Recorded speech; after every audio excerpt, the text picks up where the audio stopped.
reading No Wars for Oil, No Oil for Wars. David is a 2015, 2016, and 2017 Nobel Peace Prize nominee, and he has a master's degree in philosophy from UVA. I should also say his mother, Linda Swanson, was my student here at Eastern Mennonite University many years ago. Pete Kilner is a military ethicist who served more than 28 years in the Army as an infantry officer and professor at the U.S. Military Academy at West Point. He deployed multiple times to Iraq and Afghanistan between 2003 and 2011 to conduct research on combat leadership, interviewing nearly 400 soldiers at their outposts. He is the co-author of 2 books and more than 80 articles on ethics, military leadership, and organizational learning, with an emphasis on moral justifications of killing and moral injury. He currently writes a regular column on professional ethics in Army Magazine. His writing can be accessed at soldierethicist.blogspot.com and coreethics.com. He is a graduate of West Point and the Army's Command and General Staff College, and he holds a philosophy, also, from Virginia Tech, and a PhD in education from Penn State. Pete is husband of 28 years and father of 4 sons, the oldest of which is a soldier currently deployed in Syria. If you read the news about Syria, you can keep his son in your prayers. With that, let me just explain the format briefly and also thank ACRS. I see many ACRS members here tonight. Thank you for sponsoring this event. The format will be each of them will have 20 minutes to speak, then the other will have a 3-minute rebuttal, and then the person who spoke will have 1 minute to answer or respond. Last night, they gave this talk at, where? Radford, and Pete went first last night, so tonight David is going to go first. So they're just switching. So we'll start with David, 20 minutes. And then I will help moderate the conversation after that format in which we can engage with all of you. So thank you. Thank you for that wonderful beginning and for hosting, and thank you all for being here. We did do this at Radford for the first time last night. This is our second try. Hopefully we'll get better and better as we go along. The video of last night's is at davidswanson.org and other places. And we agreed last night, as the majority of this country has agreed for years, that military spending should be reduced. I want it gradually reduced to 0. I don't know where Pete wants it, somewhere other than 0. However, I am certain that if military spending were significantly reduced, you would see a reverse arms race and a reduction in threats and hostility abroad, and consequently, greater public desire to go on reducing it further. So in that sense, we don't need this debate. We just need democracy rather than wars in the name of democracy and a government that goes on moving piles of money year after year from just about everything else into the military.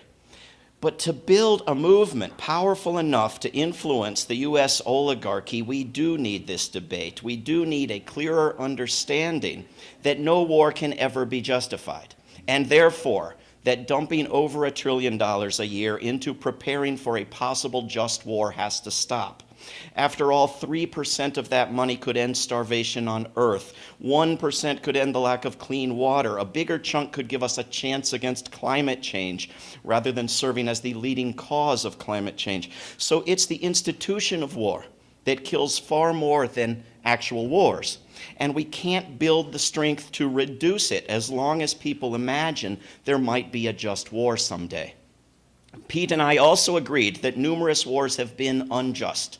I'll talk a little about why the wars he claims were just were actually unjust on their own terms and in isolation. But I think the burden for a just war is even higher than that. I think a war to do more good than harm has to do so much more good than harm as to outweigh the damage done by all the admittedly unjust wars, as well as by the diversion of funding from where it could save and improve millions of lives rather than wasting them. War is an institution, and for any war to be justified, it has to justify the damage done by the institution. But Pete only named a couple of wars just and a couple unjust, without giving us a method that would allow us to determine which are which when we turn to all the wars he didn't label one way or the other. Those include the wars he took some part in, Afghanistan and Iraq. In 2006, Pete claimed the war on Iraq was doing Iraq lots of good. I asked him repeatedly what that good was, and I never got an answer. He did call the 2003 begun war imprudent and a mistake. If that is what you call a war that radically increases the use of the term sociocide, meaning the total destruction of a society, I wonder what level of slaughter is needed before a war gets labeled something harsher, like bad or unpleasant or mildly regrettable. One current war that Pete agreed was unjust was the US-Saudi war on Yemen. But will Pete join me in urging US troops to refuse the immoral and illegal order to participate in that war? Isn't that a moral duty comparable to that of encouraging participation in supposedly just wars? Doesn't it expose one of the many problems with calling the US military voluntary? Anything else you do that's voluntary, you're allowed to quit doing. What is the point of teaching soldiers morality if they aren't supposed to act on it? Pete will say that he has explained what a just war is. It's a war fought because you've been attacked. Except that he'll immediately admit that the United States has been fighting all these wars without having been attacked. So what he actually means is that someone else has been attacked, allowing the US to step in as a gesture of generosity and assistance. But as a rule, this stepping in is not appreciated, not requested, not actually helpful, on the contrary, catastrophically counterproductive, and also, by the way, illegal. Who died and made the United States the world's policeman?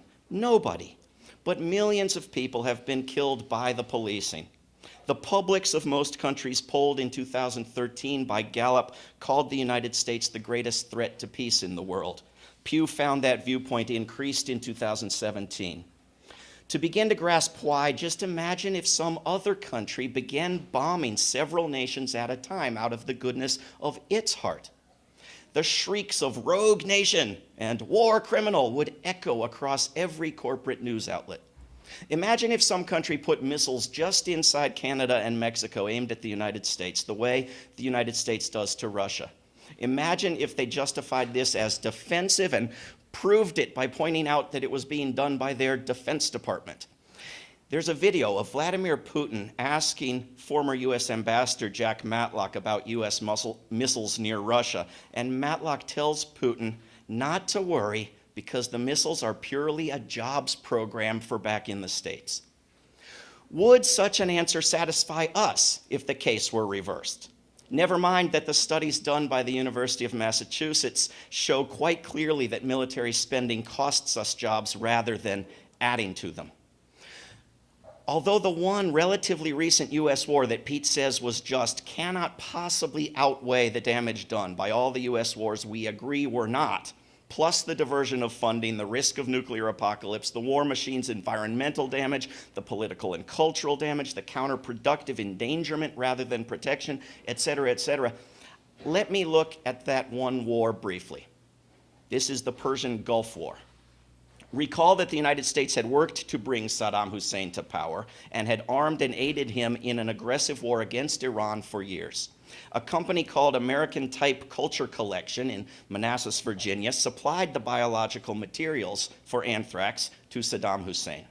Only later, when it was clear Iraq had no significant biological or chemical, much less nuclear weapons, the pretense that it had new, vast stockpiles of them was somehow a justification to bomb a nation full of human beings, 99.9% of whom had never shaken hands with Donald Rumsfeld.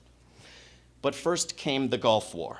Like every war, it began with a long period of threats which bore no resemblance to the immediacy and urgency of a mugging in a dark alley or similar analogy that Pete likes to use.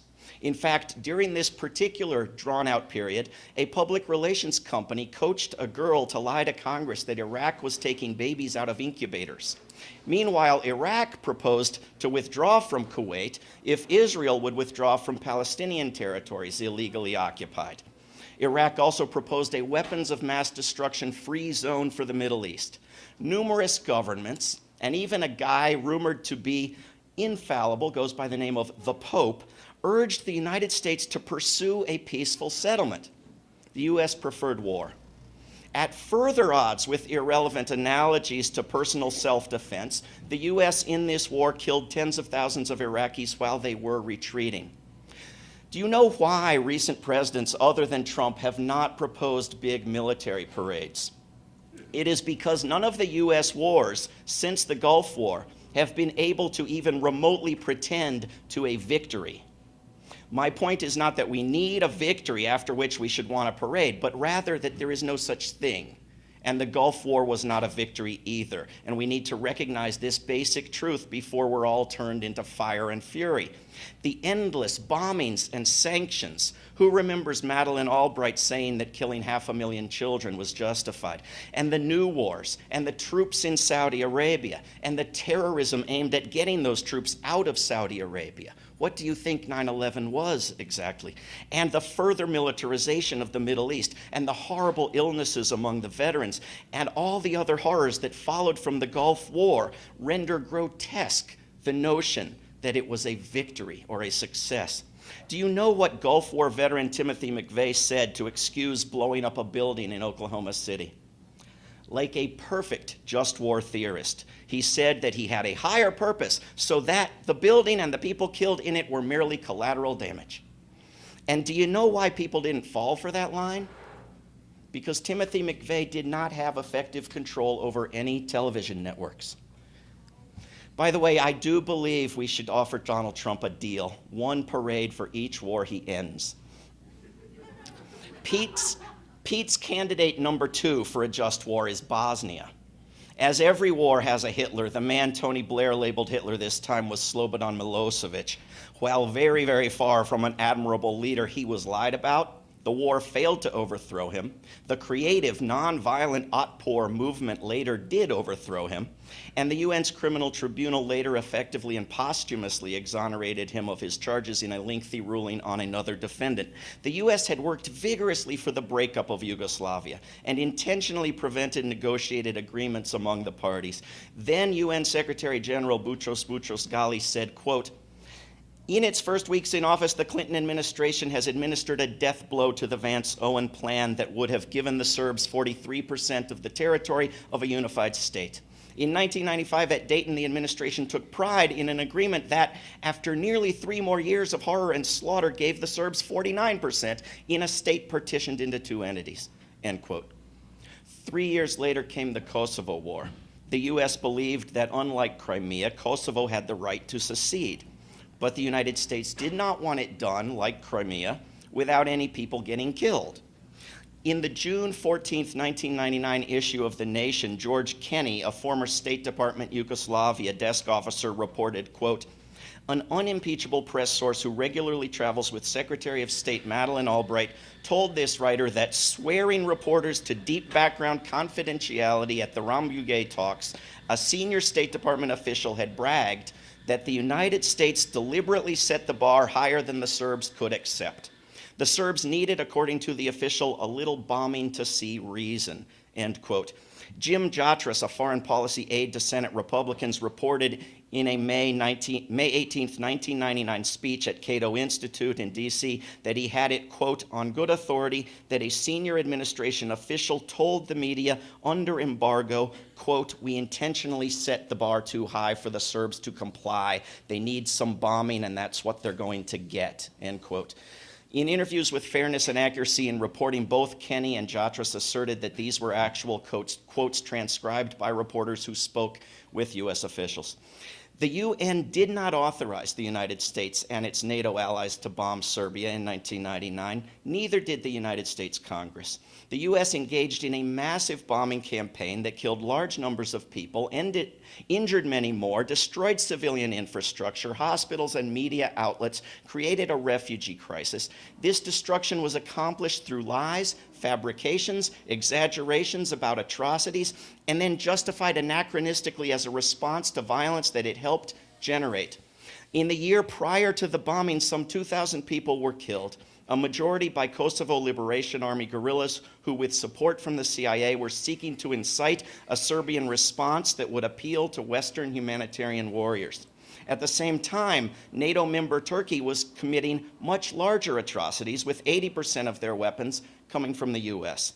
But Washington didn't want a war with Turkey, so no propaganda campaign was built around its crimes. Instead, weapons shipments were increased to Turkey. In contrast, a propaganda campaign on Kosovo established a model that would be followed in future wars, connecting exaggerated and fictional atrocities to the Nazi Holocaust.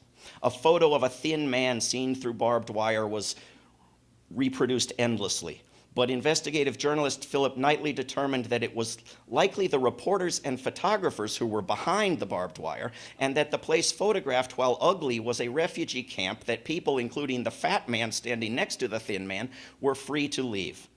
There were indeed atrocities, but most of them occurred after the bombing, not before it, and most of Western reporting inverted that chronology. Last night, Pete also labeled the Israeli Six-Day War of 1967 the quintessentially justifiable war on the part of Israel. Israeli General Mati Peled, popular hero of that war, has a son named Miko Peled, who wrote this 6 years ago, quote, "In 67, as today, the two power centers in Israel were the IDF High Command and the Cabinet. On June 2, 1967, the two groups met at IDF headquarters. The military hosts greeted the generally cautious and dovish Prime Minister Levi Eshkol with such a level of belligerence that the meeting was later commonly called the General's Coup. The transcripts of that meeting, which I found in the Israeli Army archives, reveal that the generals made it clear to Eshkol that the Egyptians would need 18 months to 2 years before they would be ready for a full-scale war. And therefore, this was the time for a preemptive strike. My father told Eshkol, quote, Nasser is advancing an ill-prepared army because he is counting on the cabinet being hesitant. Your hesitation is working in his advantage, end quote. Throughout the meeting, there was no mention of a threat, but rather of an opportunity that was there to be seized. Within short order, the cabinet succumbed to the pressure of the army, and the rest, as they say, is history, end quote. Now, a so-called preemptive mass slaughter, followed by decades of illegal genocidal occupation, justified by a danger 18 months away, I propose to you, bears zero similarity to what you should do if you see someone confronted by a mugger in a dark alley in Harrisonburg. As mugging victims and surgeons and good Samaritans never justify their behavior with analogies to war, how about we do them the same courtesy and not justify war with analogies to such unrelated endeavors? In 2011, so that NATO could begin bombing Libya, the African Union was prevented by NATO from presenting a peace plan to Libya. In 2003, Iraq was open to unlimited inspections and even the departure of its president, according to numerous sources, including the president of Spain, to whom US President Bush recounted Hussein's offer to leave. In 2001, Afghanistan was open to turning Osama bin Laden over to a third country for trial. Go back through history. The US sabotaged peace proposals for Vietnam. The Soviet Union proposed peace negotiations before the Korean War. Spain wanted the sinking of the USS Maine to go to international arbitration before the Spanish-American War. Mexico was willing to negotiate the sale of its northern half. In each case, the US preferred war. Peace has to be carefully avoided. So when someone asks me, what would I do instead of attacking Afghanistan? I have 3 answers, progressively less flippant. 1, don't attack Afghanistan. 2, prosecute crimes as crimes, don't commit new crimes. Use diplomacy and the rule of law. Talk. And 3, work to create a world with systems of justice and dispute resolution and economies and politics that do without the institution of war altogether. P.S. All of the questions are going to be about World War II regardless, and so I am saving that for the Q&A period. I will beg your permission to do so. Happy Mardi Gras. Thanks for being here.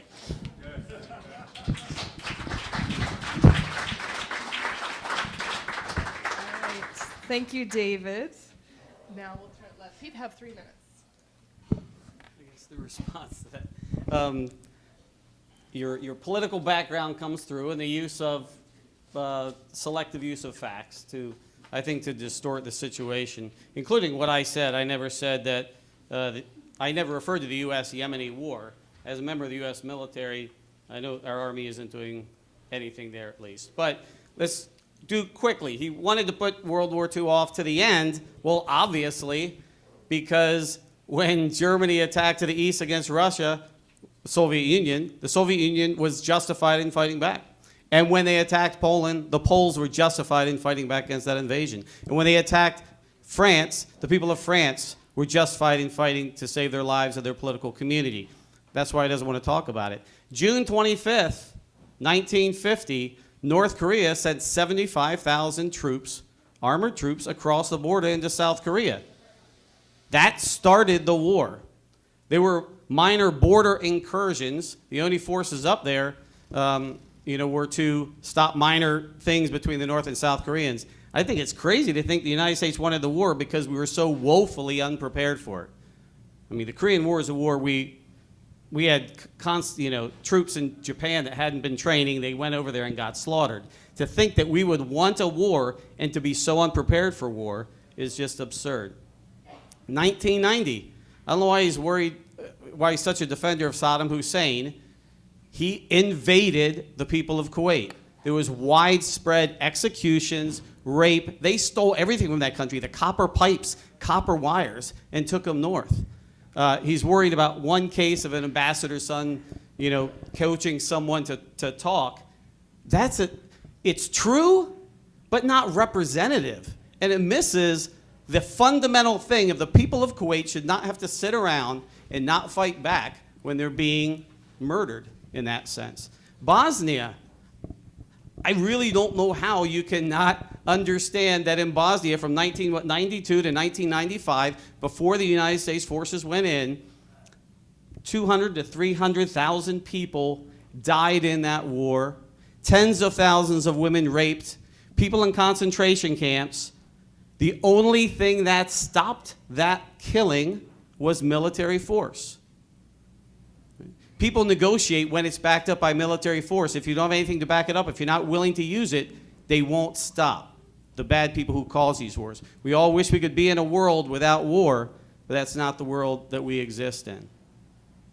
So we could be aware of, people complain about President Trump, right? Because Trump will say some Mexican or Latin American illegal immigrants committed rape.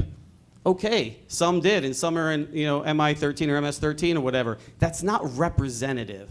So things can be a true fact pulled out of context, but it shouldn't be the thing that you base your argument on. Okay, thank you. Sorry. What Pete said about Yemen last night is on a video on my website, davidswanson.org. The notion that I mentioned the Korean War in any way, shape, or form, or defended Saddam Hussein in any way, shape, or form, you've just witnessed the absence of, and it's being recorded on video.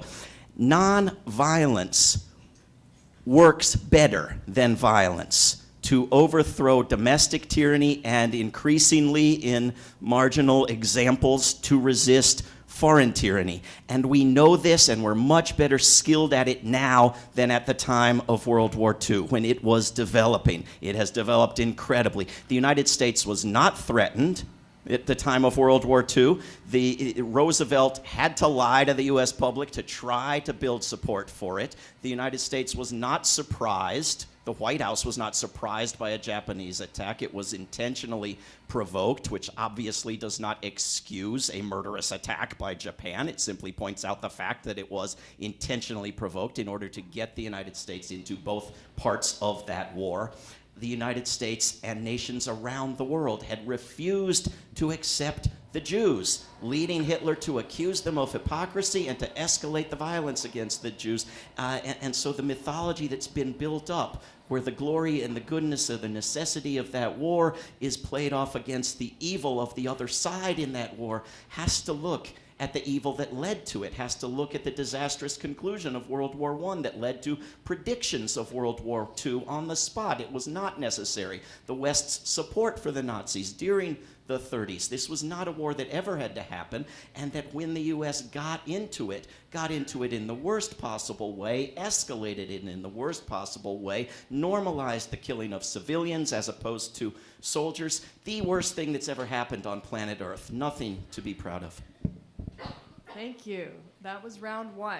Now we have round two, and we'll hear from Pete.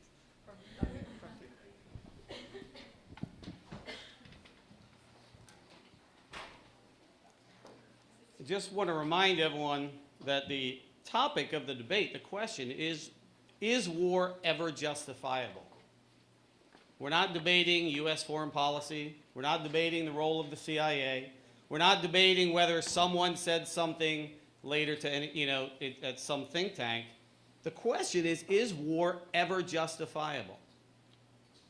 And if your answer is no, then the only moral response to that would be consistent is that we should have no military. Because if there is no moral use of the military under any conditions, we should not have a military. We should not pay a penny for it. We should not have a soldier. And do people really think that's true? We would all love that to be true. We could save a lot of money if we didn't have police force. We should start here and now and say we will disband all police departments because they use violence. Because some of them use violence wrongly. And so let's reject the whole institution. Now we know that's not the case, because we know if we didn't have police, bad people would do bad things and our life of security would go away. It's the same here in Harrisonburg as it is in the world. Now, as I hope is clear, I am not pro-war. This is not a debate of pro-war versus anti-war. This is a debate of, is war ever justifiable? Or is it never justifiable? Do people set up governments to secure peace and security and the blessings of liberty? Or is that not the role of government? Is the government just supposed to do other things but not secure its own people? I think if we look at our founders, one of their first concerns was for the common defense, right, to secure the blessings of liberty.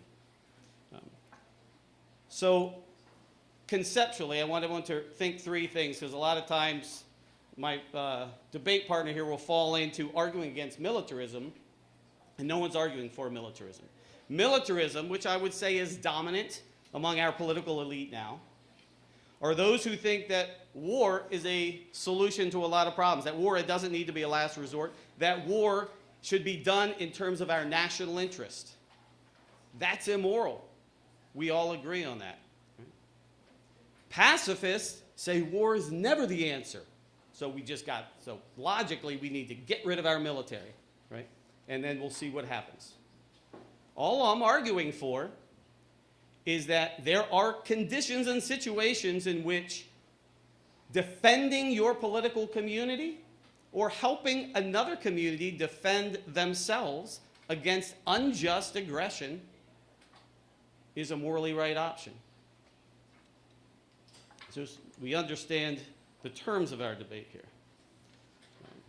So he was referring to, last night I talked about, if you look me up, I have offered a rights-based justification for killing and for war. And I talked about that last night. I'll try to give a 2-minute summary. But then I want to talk specifically to this audience, because I'm a Christian. And my biggest challenge as a soldier, one I had to wrestle with, was how can I be a Christian and follow the 2 great commandments and be a soldier? And so I want to have time to share that with this overwhelmingly Christian audience. So first, what is a secular rights-based justification for ever killing? And it also follows to war. The moral problem of war is killing. Right? We can all agree on that. And so if you can't justify killing, you can't justify war. And if you justify killing and apply it to the context of war, then you justify war. So here's a 2-minute version. Every human being is endowed by our Creator with certain unalienable rights. The rights to life and liberty are the 2 greatest among those. If you don't have the right to life and the right to liberty, the other's rights don't matter. Now, really what that is the right not to be killed, the right not to be enslaved by another person. It's a negative right, a claim about other people. And that's why, and every human being has this right. We don't have to earn it, but we can forfeit it. Because if we go and violate another person's rights, if we go and try to kill someone else, we forfeit our right. That is why natural law makes it inherent that you have the right to self-defense. And because it's the person who chooses to threaten another human being who still possesses their right, who forfeits his for that time, that's why third-party people can also come in, like the police officer, right?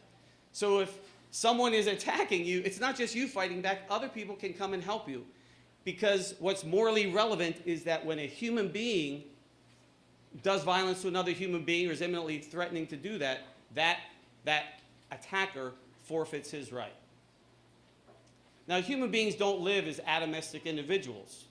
We always come together to live in community. The things that make us human are things that happen in community. Creativity, art, family, love only happens in community. So our communities matter to us. And so when we come together in community, these groupings of human beings who possess the rights to life and liberty, our community takes on the rights of territorial integrity or community integrity and sovereignty, the ability to make our decisions as our own community. And so when someone attacks that community, it attacks everyone within that community. And that community has the right to fight back. And human beings recognize that, because if you're with a group that you love, you defend them.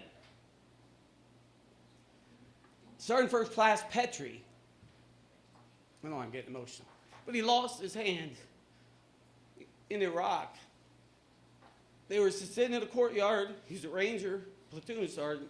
Grenade comes flying in, lands right among them. Other people are jumping out of the way. He grabs the grenade. As he's throwing it out of the courtyard, it goes off, blowing off his hand. He was asked, why when a grenade comes into the room do you go towards it rather than away from it? And he said, if you're at Thanksgiving dinner and some grenade or some bomb comes through your window, are you going to run? No. You're going to get it and you're going to protect your family. You're going to protect those you love. So part of being in a community is caring about the other people and being to live for something larger than yourself. And when we hear those stories, we are uplifted.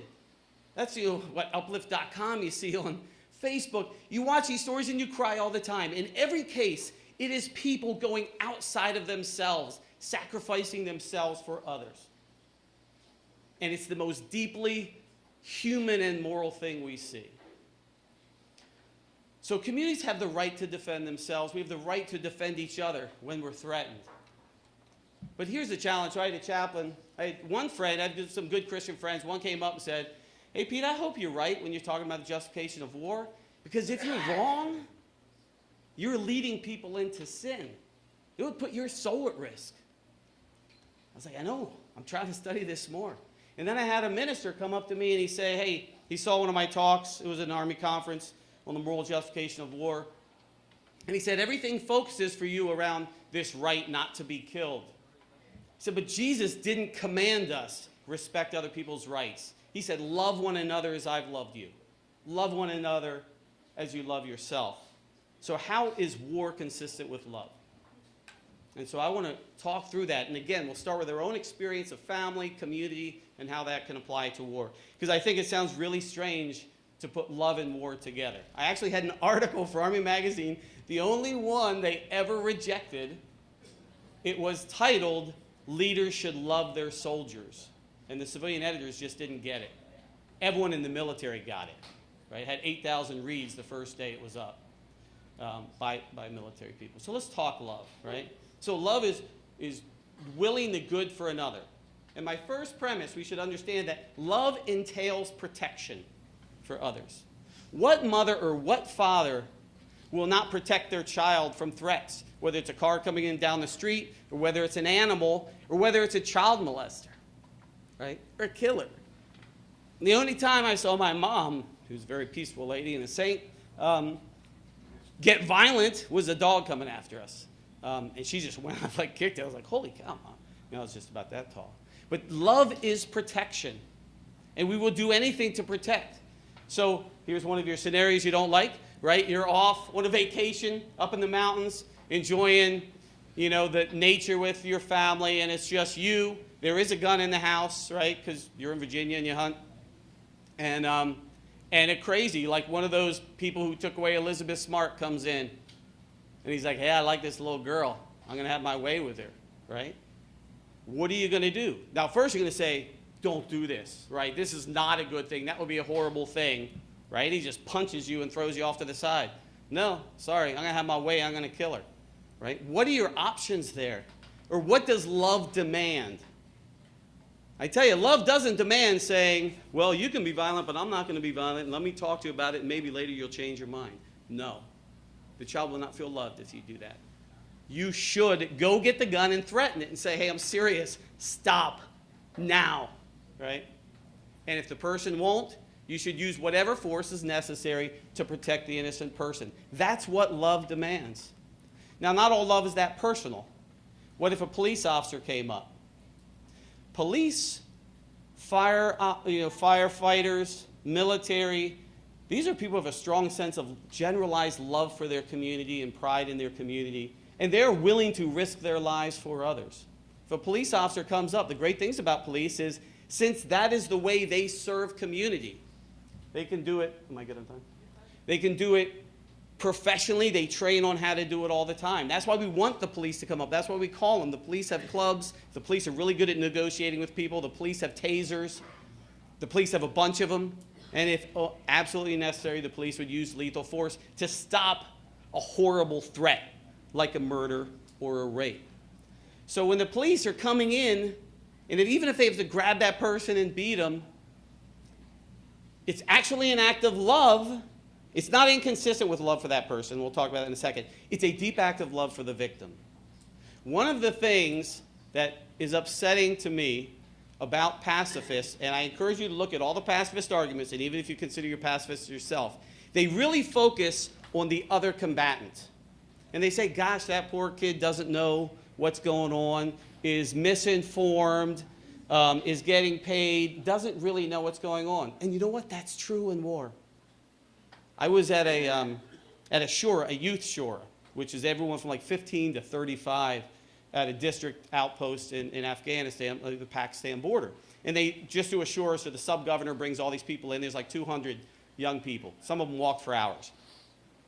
And the governor says, district governor, why are the Americans here? And they were all like, I know. To make us convert to Christianity or they'll kill us. He's like, no, this is why you're all joining the Taliban. And they showed a movie, an Afghan-produced movie that explained 9/11 and explained things from a different perspective. So one of the very sad things about war is that a lot of the times the enemy combatants have reduced moral responsibility. It is true that they don't fully understand what they're going, that they're misinformed, that they're child soldiers, that they're just trying to have some credibility in their society, whatever else, right? So there's a sadness in that. But the focus on war should be on the people you're protecting. Any just war is protecting an innocent political community that is threatened. And the love is primarily focused towards them. When we focus on who we're protecting, two things will happen. One, we'll only get into just wars, right? It will be much more likely that we'll be doing that. And two, it'll help make sense of the violence that has to happen in war. You're using violence to stop violence and to prevent greater violence. And soldiers have, so now I'll jump up to the soldier level. Soldiers talk about love a whole lot. It is love of country. I know, and I heard it at dinner the other night, well, people only join the military because they can't get a real job. People join the military because they're all messed up anyway, right? If you think that, you're wrong. And I almost guarantee you haven't served in the military at least in the last 30 years. I'm not the smartest guy in the world, like about a 132 GT, whatever you call it, IQ. I have never had the highest GT score in my unit, my enlisted soldiers. So if you think people join the military because they can't get a real job, I encourage you to go out and to meet people who are in the military. We have one right here, Lieutenant Colonel Tolman. We'll be talking with his people tomorrow morning. People join out of love of country They tend to fight in the moment out of love for their brothers and sisters. They care deeply about the justice of their war. How much time do I have? Okay, 6 minutes, that's good. Actually, I think he did. I think I'll end. We're so worried. My brain is programmed for 55 minutes. That's what our time is at West Point every class. And so anything shorter than that, I think I've sped up. I hope it made sense, but now we'll open it up to rebuttals, and then we'll be getting to the Q&A, which I think we're both really looking forward to. Okay, thank you very much, Pete. And David now. So I tried to give a pretty thorough rejection of each war that I heard last night was a just war. And I've heard zero rebuttal to that, zero defense of those wars, and zero new nominations for just wars. Can I just speak and then you get a turn? World War II, the obvious one from a radically different, from a pre-nuclear, pre-skilled nonviolence, pre-end of colonialism. I mean, an irrelevant war from that far back that we will talk about at great length, but it will take me a week, not 20 minutes, to persuade anybody on. We'll get to that one. But other than that one, the top program, the top expense of the past 72 years, where are the examples of the just wars?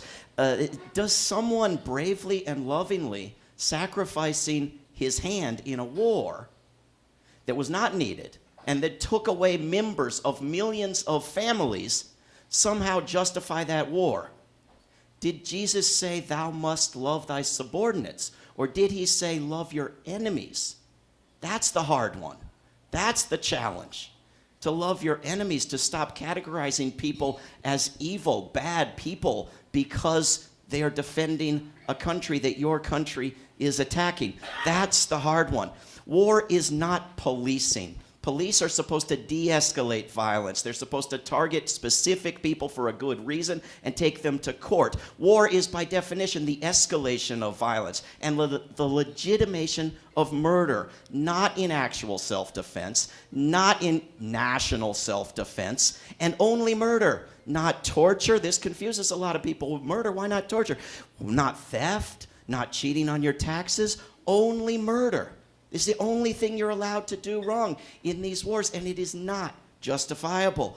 The Gulf War, if it still has its standing as the just war of the past 3/4 of a century, does the Gulf War, which I think I gave a pretty thorough refutation of the justness of, does it outweigh all the other U.S. wars of the past 72 years? The millions killed, the refugees, the chaos, the environmental damage, the even greater deaths and damages from the diversion of funds from useful purposes. I don't think it can possibly do that, and I don't think any war in the future can possibly do anything like that.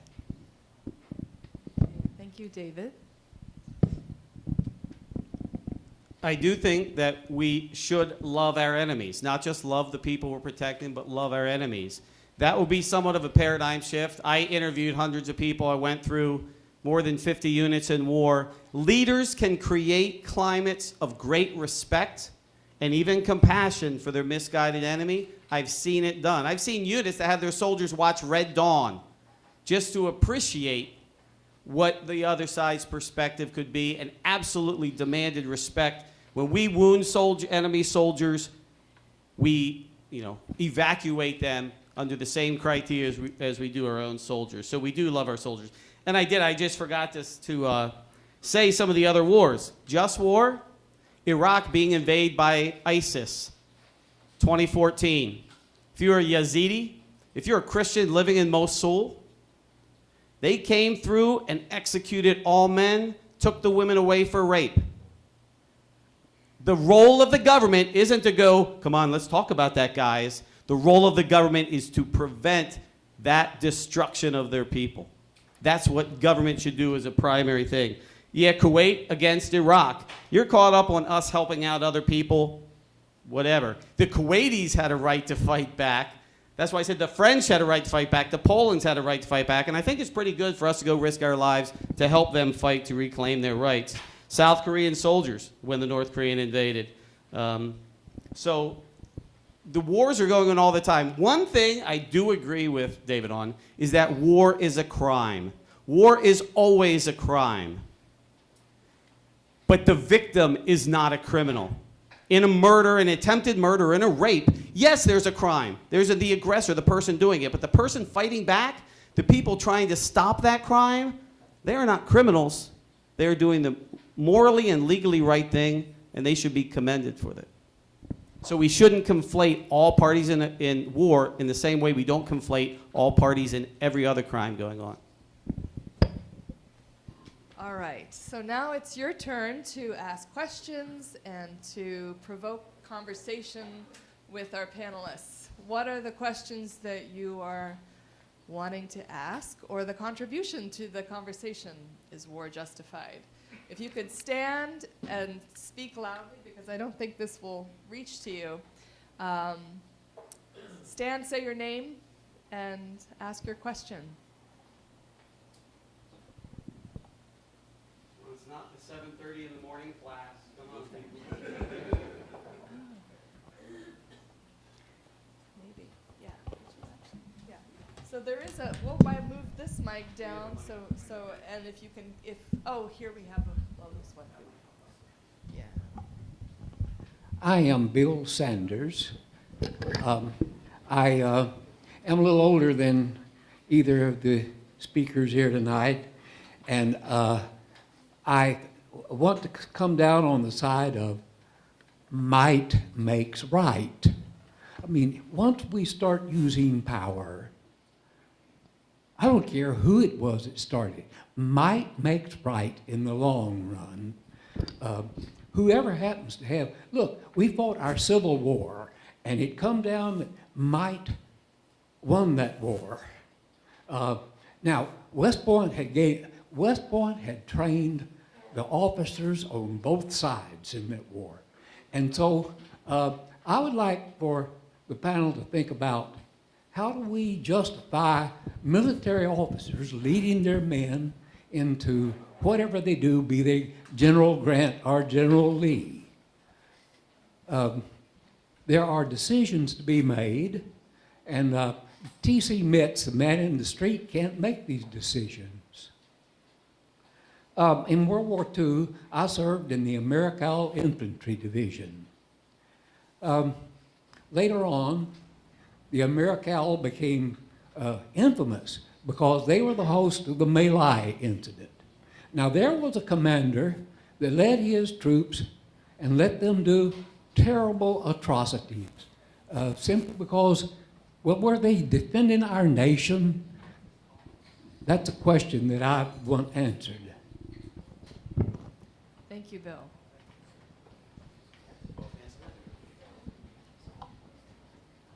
You know, if we had a mass conversion tomorrow and as a society we wanted to change something, we wanted to end mass incarceration or fossil fuel use or something, would the first step be to go pick out some big fields and have our young people kill each other, up to, say, 750,000 of them, and then pass a law to do the thing? Or would we just jump straight to passing the law to do the thing, right? So you can look back at the Civil War and say, well, the rest of the world more or less ended slavery and serfdom without civil wars, but for this reason and that reason, it was great to have a civil war. Okay, but isn't there a better way of looking at changing the world today than that incredibly backward? You know, and to say that, well, we're innocent passersby and we see victims of a terrorist organization that we had the principal role in creating, namely ISIS, and so we must now intervene in this mess we've created. You know, you can't. You're not an innocent passerby. You're not a good Samaritan, a bad Samaritan. You're no kind of Samaritan. You're responsible in large part for having created the disaster in the first place, which is one reason these analogies are extremely silly. You know, we are in a different world now where the studies show us that nonviolent movements are over twice as likely to succeed, and those successes are far longer lasting. It's the strategic, stronger tool to use.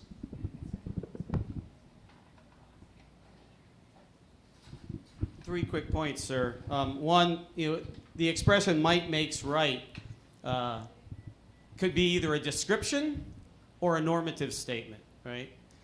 Sometimes it's upsetting that might does, like you win the war and then there's no war crimes against you in most cases, and you can help write the history books. You see what Japan, their perspective, that can go on in a lot of places.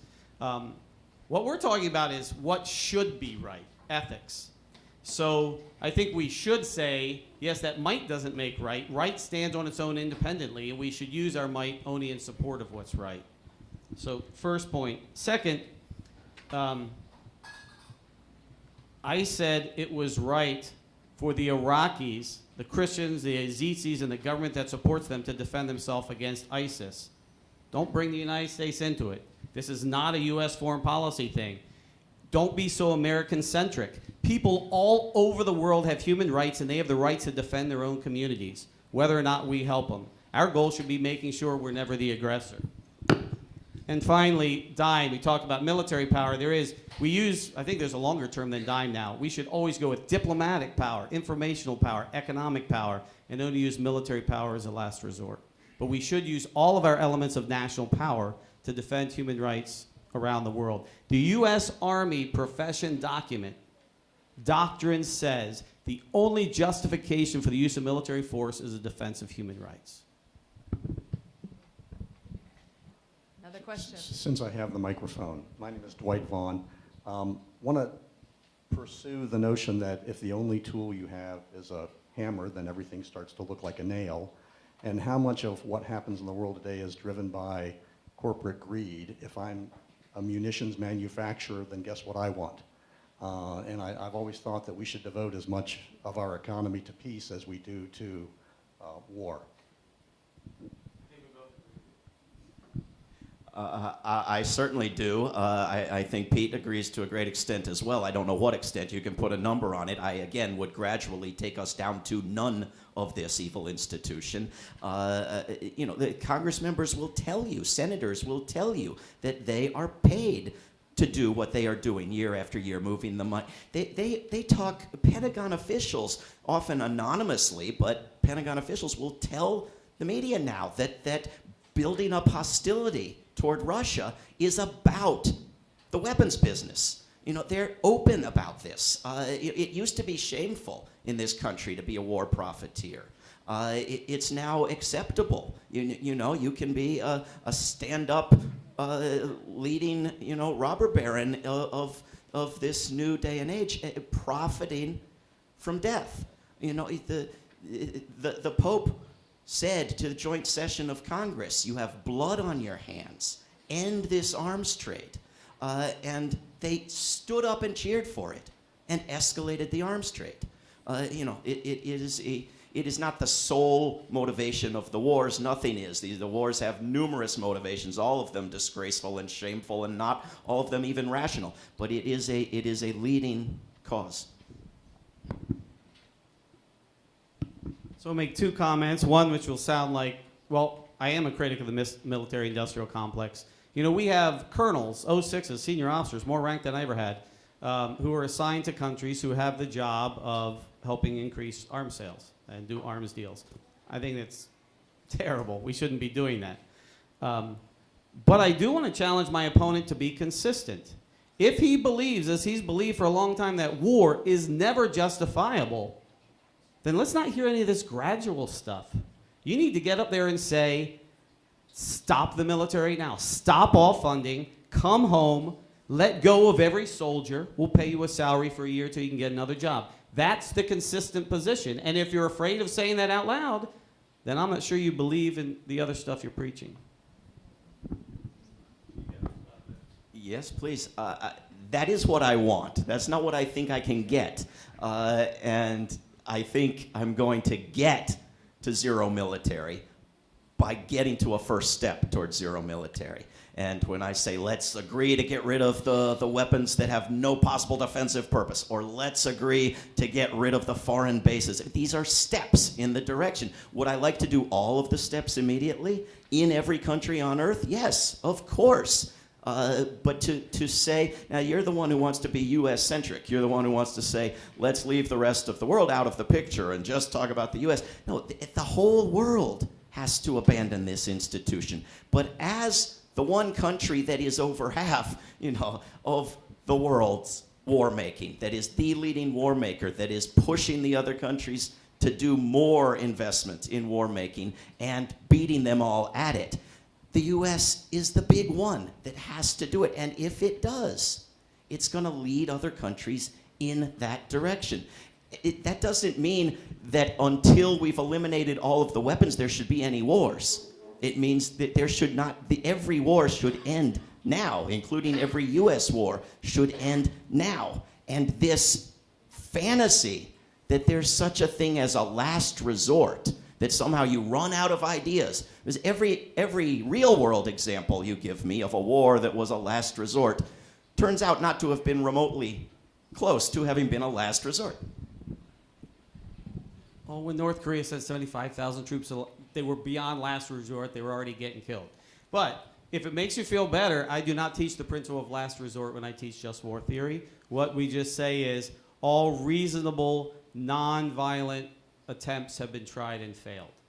Because you're right, you don't know it's the last resort until they've killed you. Then you're like, oh, darn, that N-1 was my last resort, and I missed the opportunity. So you're right on a logical point on that.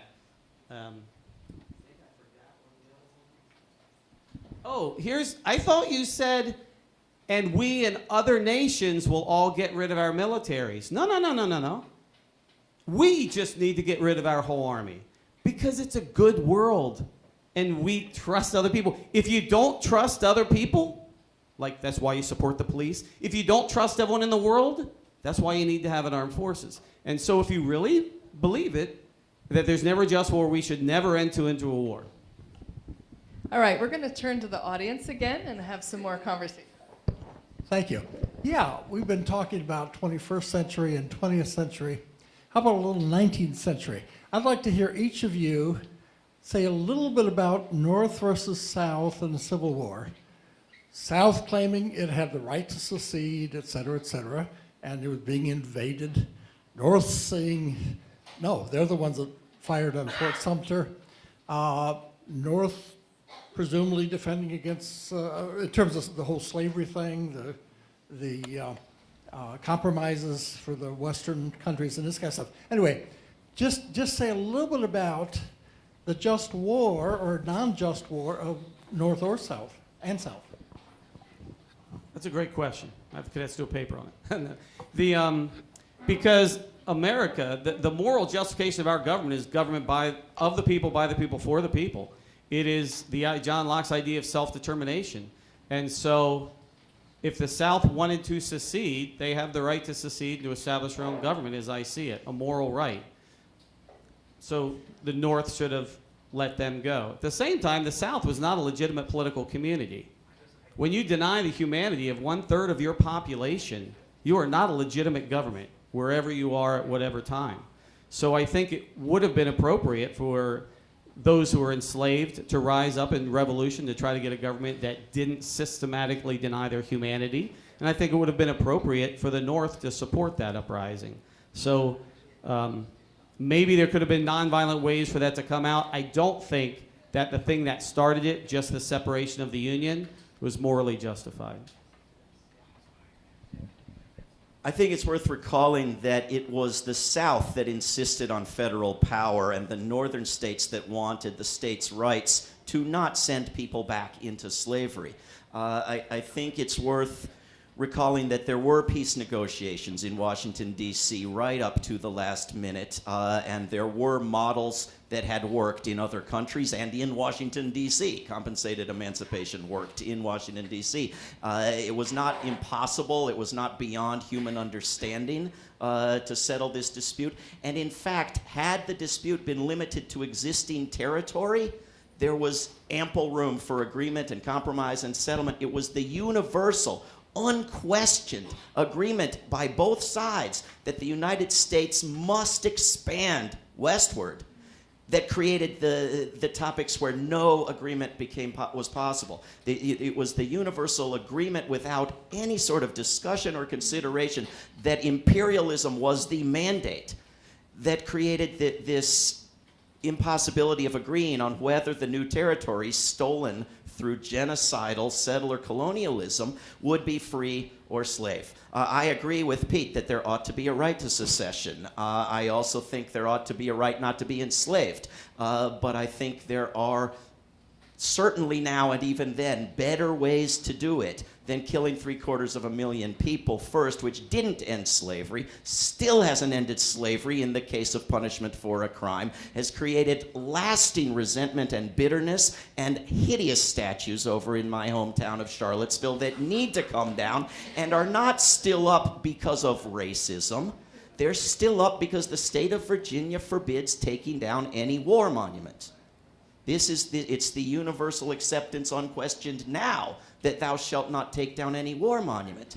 And there is not any rule, any law that says thou shalt not take down any peace monument. And usually I say it would be hard to find one. There's actually one across the lawn out here, a beautiful one of guns turned into a plowshare. There's no law against taking that one down. That's a problem in our society. All right, we have another question out here, a couple more questions. So we'll take these two together and then we'll come to the stage. Hi, yes. My name is Katrina Poplet. I'm an EMU student here, a graduate student getting my master's in restorative justice. One thing that I was struck by is that we focused a lot on the international wars that the United States has instigated. What I'm really curious about is the justification for waging intentional war on our own people of color, particularly as evidence has come to light and was in the light as well during the 80s. As cocaine was funneled into communities of color in addition to the CIA and FBI planting evidence. And I'm very curious on that perspective of how you view policing a lot differently than I do. And so I'm really curious as to how your justification of policing works and of waging war on our own people when they're systematically being oppressed by our own government and military forces, as we've seen consistently in the last few years. Thank you, and we'll take one more question from the audience before.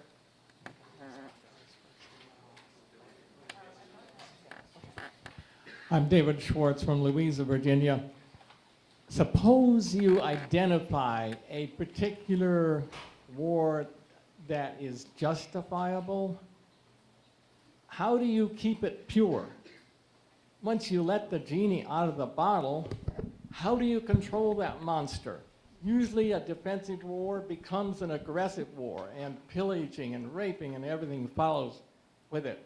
And how do you, I don't see that there's any governing body that determines what's really morally justifiable and what isn't, and when it goes out of control, how to bring it back into control.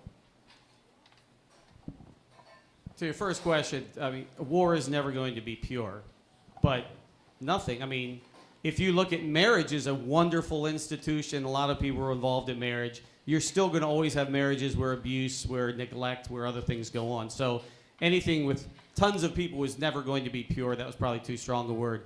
It is very possible to fight a war with great moral restraint, where you're only intentionally targeting combatants, where rape does not occur.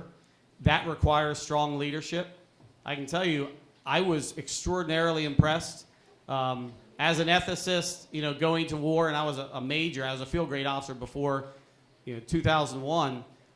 So I'd had a lot of experience, but not in war. And I did in-depth, 3-hour interviews. People were extraordinarily honest. And I think war is conducted much more morally than many people think. It's not like wars.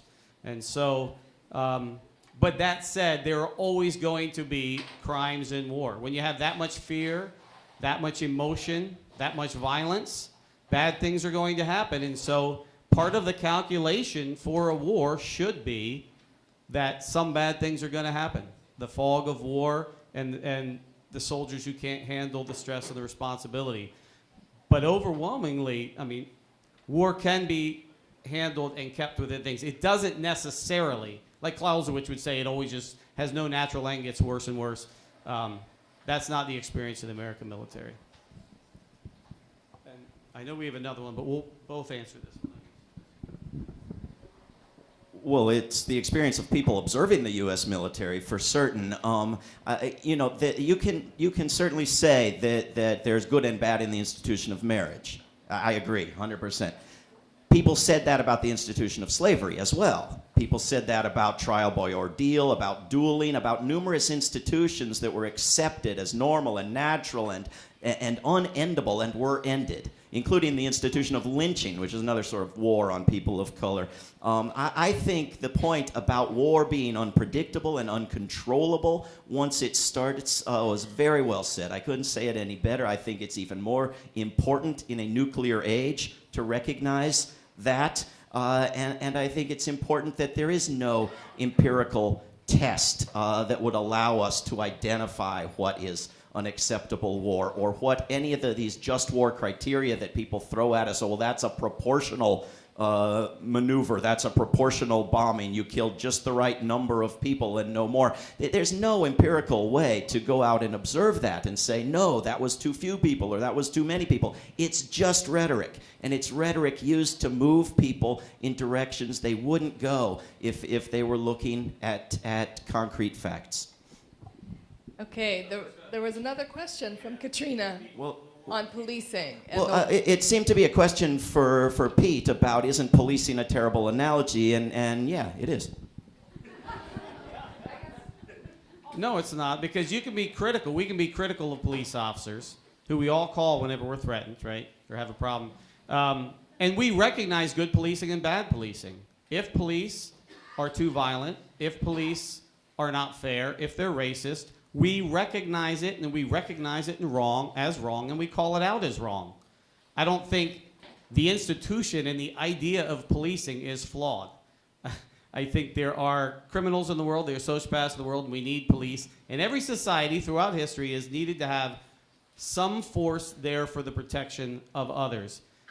I do want to point out, like, I think it's inappropriate to talk about a war on the people of color.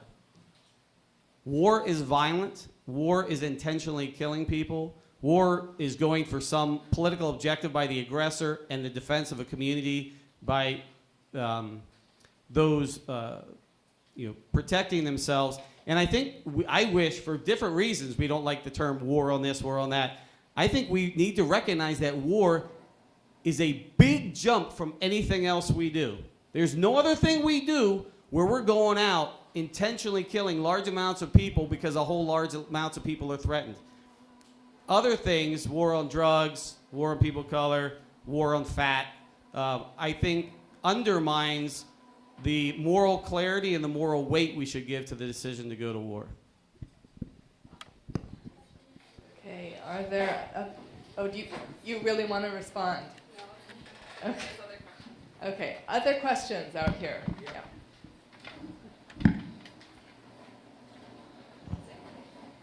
I'm Martha Fogg. The test of a moral imperative is what would life be like, what would our world be like if everybody did it.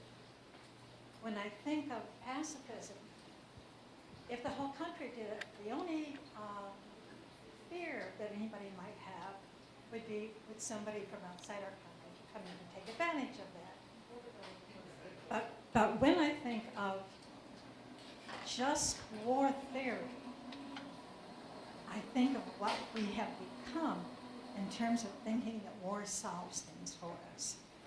And I don't think we could have a better example than this week, this past 7 days.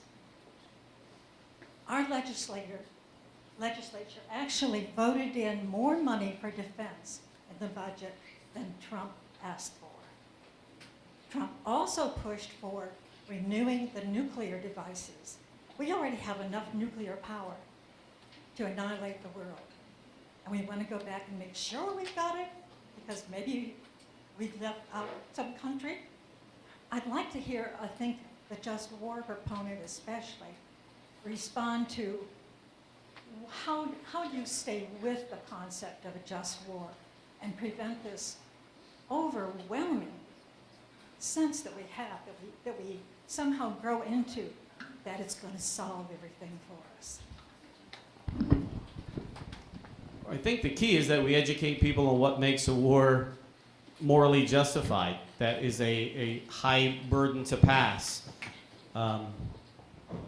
I think, I'm working on a book, and one potential title is, The Conspiracy of Ignorance. Sometimes I wonder whether our political elites, we all learn trigonometry, most of us never have to use it.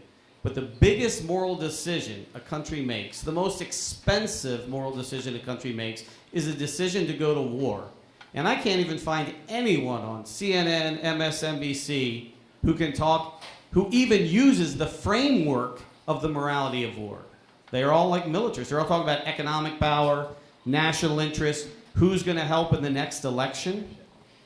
So I almost worry that the ignorance is given such power to an unrecognized militarism that is discrediting just war. Because I thought you were going to say, if we all decided to be pacifists, it would be great. If the whole world were pacifist, it would be great if everyone in the world were honest and respectful of property and super kind and took care of the poor. It would be a great world. But that's not the world we live in. There's the problem of evil. There's the fallen nature of man. And so I think what we have to have is a healthy appreciation of just war that rejects militarism.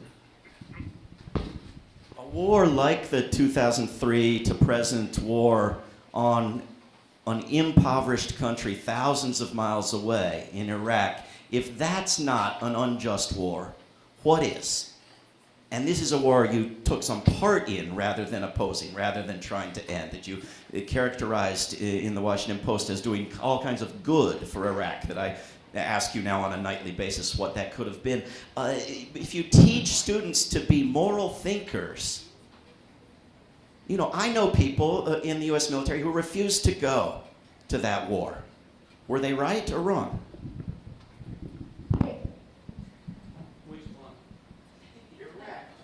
Well, you're talking Lieutenant Dan Choi or something, he was totally wrong in the way he handled it. I think if you're a junior soldier who maybe joined, was never trained and educated, didn't have years to prepare for it, I'm very supportive of them become conscientious objectors once they grow to understand what war is. I have very little sympathy for someone who went through 4 to 5 years of training and education and thinking about it, got a $250,000 education, and then says, oh no, war is wrong. So I'm supportive of conscientious objection. I think absolutely our country should allow for selective conscientious objection. Not all wars aren't right. Soldiers shouldn't have to fight in all wars. Every other Western country, Western democracy, allows for selective conscientious objection. If it's a just war, then the people will go fight, or as long as it's, we should have some epistemic humility about judging. Moral decisions are made in the moment, in the time. We can all be real smart looking back. Oh yeah, we shouldn't have had 9/11. Oh yeah, we shouldn't have done that, right? But in the moment, with the information you have at hand, that's the way we have to make moral decisions, and wars are pretty darn complex. And so, there was one other point to make on that. Oh, what good things we did in war. Oh my gosh. We rebuilt power plants. Saddam Hussein, because of the sanctions, which are nonviolent means, right, had limited oil for medicine. It was supposed to be food for oil. He took that money, built palaces. The infrastructure was falling apart, so we've been rebuilding infrastructure, rebuilding roads, rebuilding schools, trying to rebuild a civil society in a country in which, quick story, and then I'll turn it over, 2003 Mosul. The government has fallen. Baathists are hanging from trees. They've been hung or they've run away. The people hated them. It's kind of a Kurdish-dominated area up there. And there's trash all over the streets. And the Iraqi guys who seem to just be sitting around smoking cigarettes all day come up to an outpost of soldiers, 101st, and they're like, they communicate, they want the soldiers to go clean up the trash, which doesn't go over well with, Sergeant Airborne there. Like, go clean up your own trash. And they looked terrified. And so they brought in kind of the cultural experts, had the meeting that night. General Petraeus got involved. And what we learned is that Saddam Hussein destroyed all civil society. There was no Lions Club. There's no PTA. In America, if we killed all of our government officials or if they all left, we could still function. It would probably be the PTA. It would probably be Little League. We have so many, the Lions Club, the Rotary, and all this. The only civil society thing he couldn't destroy, because he said you had to be Ba'athist. Only Ba'athists had the freedom of assembly because he was so afraid of uprisings against him, right? The only thing he couldn't stop were the Shiite mosques and those organizations, and that's why they ended up with so much power after the fall. So, I forgot about the point. I'm waiting for it. Oh, so, no. So it was the reestablishing systems where people were able to come and meet and felt safe to meet and to start to reestablish democracy. In addition to the infrastructure, we were accomplishing good. He's probably not going to remember it. In 2003, I was never shot at. I was handed a lot of Pepsis. I was kissed. I was hugged. I had to dance with some Iraqi woman. The Shiites were very happy to see us because they had been under such horrible conditions of genocide, of draining out their swamps in the south, and of just denying them educational opportunities and freedoms in their own land. All right, we have one more question from the audience. Oh, there's a couple, actually. I don't think we'll have time though for all of them. I believe the last time that we had a declared war was in 1941. I think we have existed in a condition of well, let's fight, but it's not war yet. Were our founding fathers right in asking that Congress approve with a declaration of war, whether it's a just war or unjust war? Let's just hear the other questions. Was it Yes, is the quick answer. The founding fathers were right, and we would do great to actually follow our Constitution. I guess I'm Adele, and my question is this. As David said, there's an ideal and then there are steps towards the ideal. And I guess I have the same ideal that war is unjustifiable because I feel that it's like if you start with your premise, and I'd like to hear what you have to say, that war is justifiable, it just seems like there's always a way to invent a justification. Let's have one more from the audience and then I'll come back up. Okay. Sure. Go ahead. Well, I'll do two at a time. That's what paper is for. The oligarchic, imperialist, racist, sexist founding fathers who got so many things wrong got this right. That you do not give the power of war to a single individual. It will get you wars. Now, it's outdated because war is outdated. We need to eliminate it or we're not going to survive. It's illegal whether Congress approves of it or not. You know, if China bombs your house, are you going to ask whether the Chinese legislature went through their constitutional procedure or not? Who cares? It's still immoral. It's still murderous. It's still illegal. But, you know, the other thing they got right was when you have Congress members holding hearings discussing how they're just impotent and powerless to prevent a nuclear war should Trump decide on the spur of the moment that he wants to start one. They are overlooking the other crucial bit that those guys got right. It starts with the letter I. It rhymes with schmimpeachment. You have the power to remove the guy. You know, and they have a constitutional duty. They have sworn an oath to uphold removing people like that from office.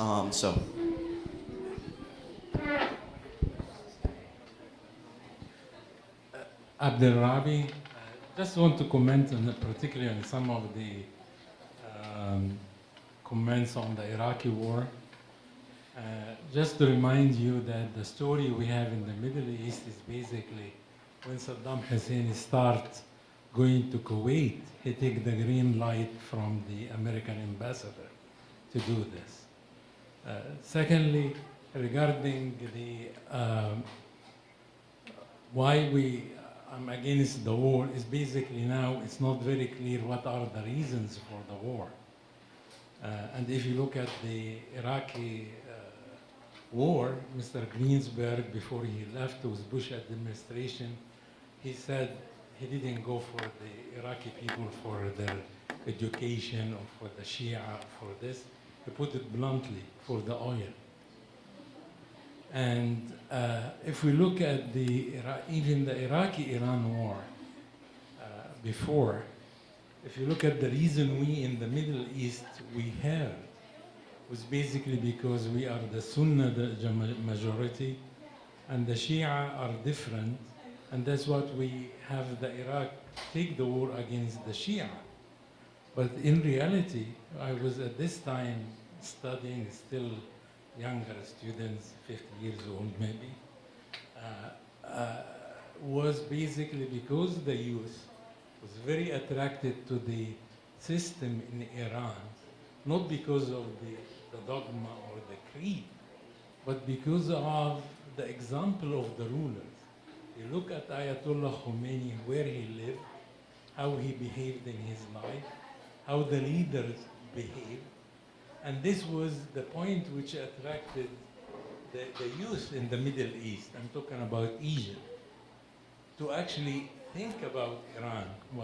So really the real threat, or the Iraq war, how it started by Iraq and supported by the Saudis and the other, is not really related to the religion. It's related to that they are wanted to protect their own style of living, of dictatorship, and depleting the wealth of the people there. If we look at the Yemen now, really started again. It says Shia and Houthi is basically Shia sect, and the Saudi is trying to dominate the Sunni, and it's a threat.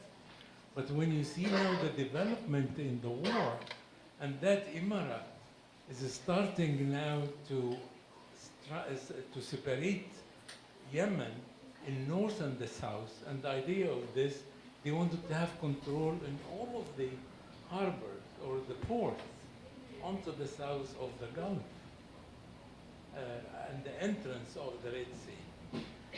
A second point about the gentleman here talked about the escalation of war.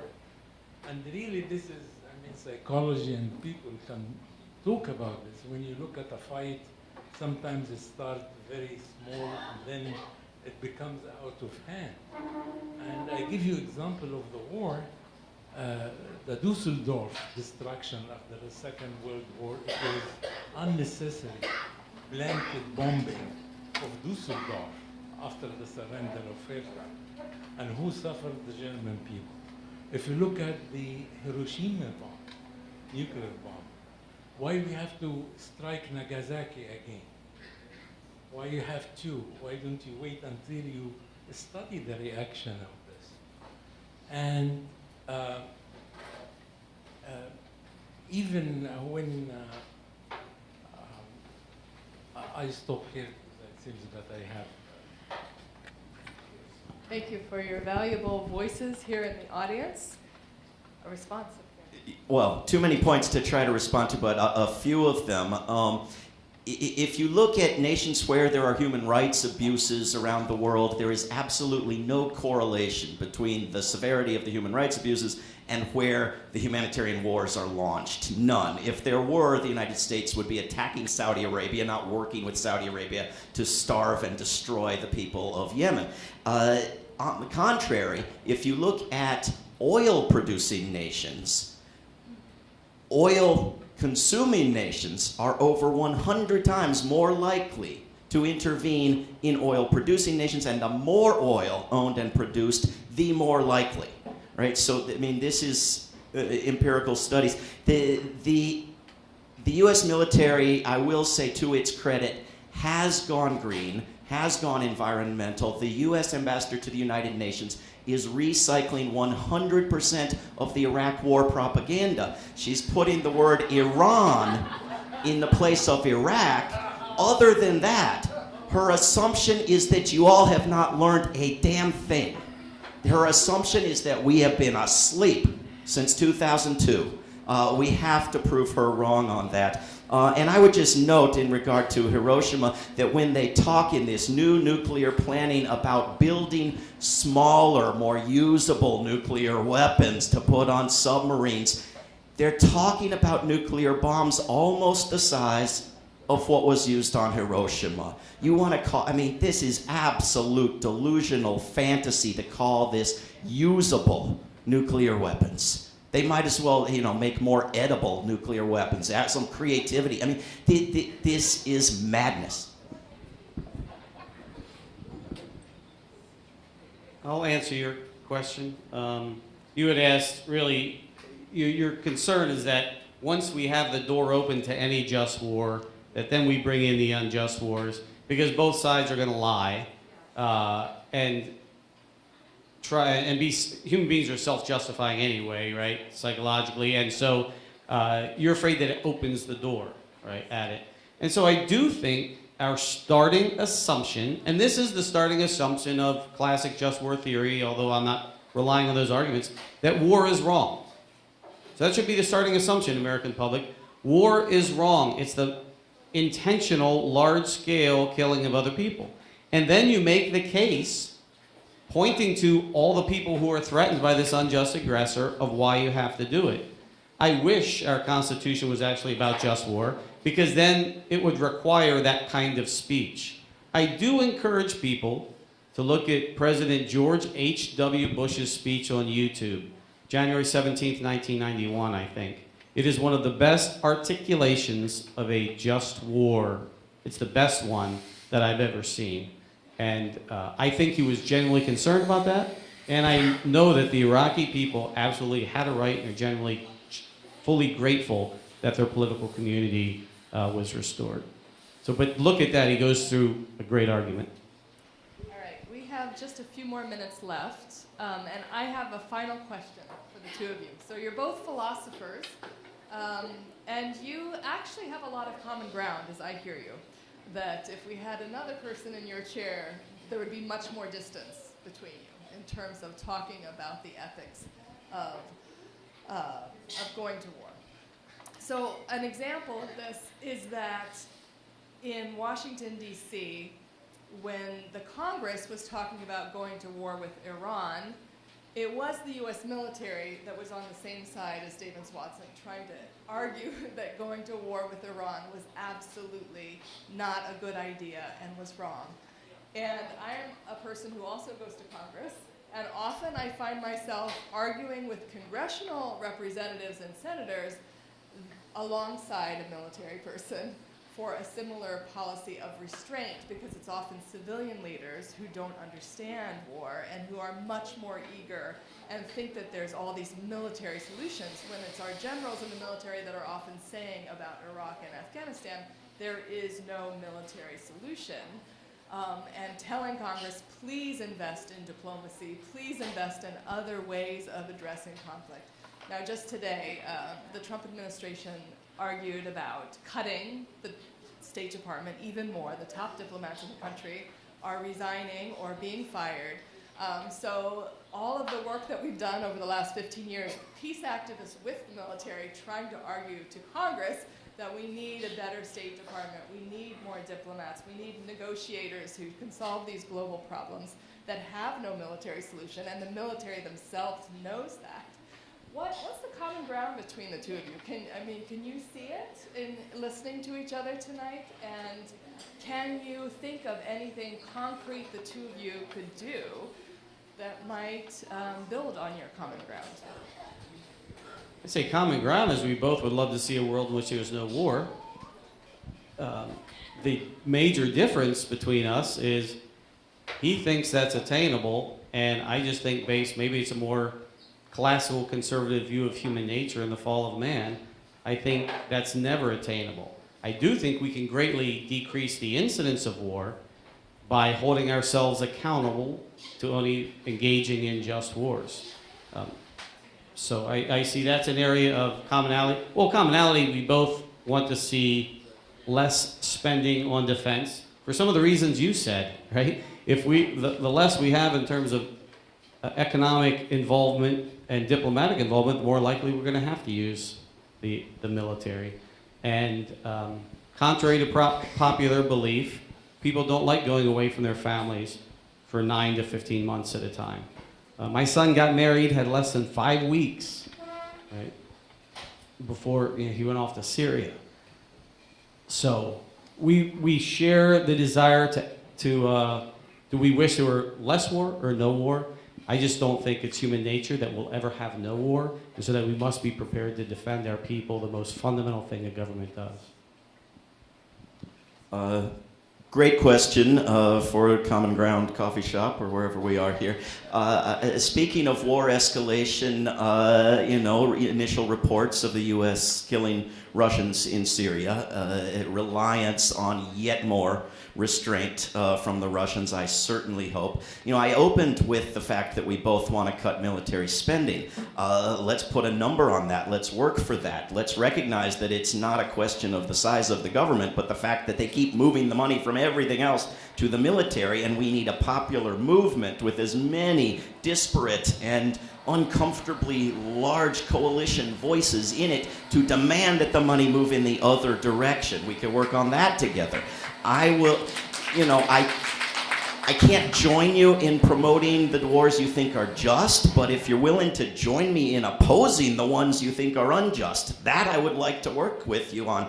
I think, however, that there's much more distance between the two of us than there's been between myself and every other previous debate partner I've managed to get on a stage with me, and I am appreciative of that. It's a good thing. It's good for my education to face someone who's articulate, informed, passionate, and that far away from where I am. But this is what I wanted. This is what I've been trying to get, is this kind of a debate.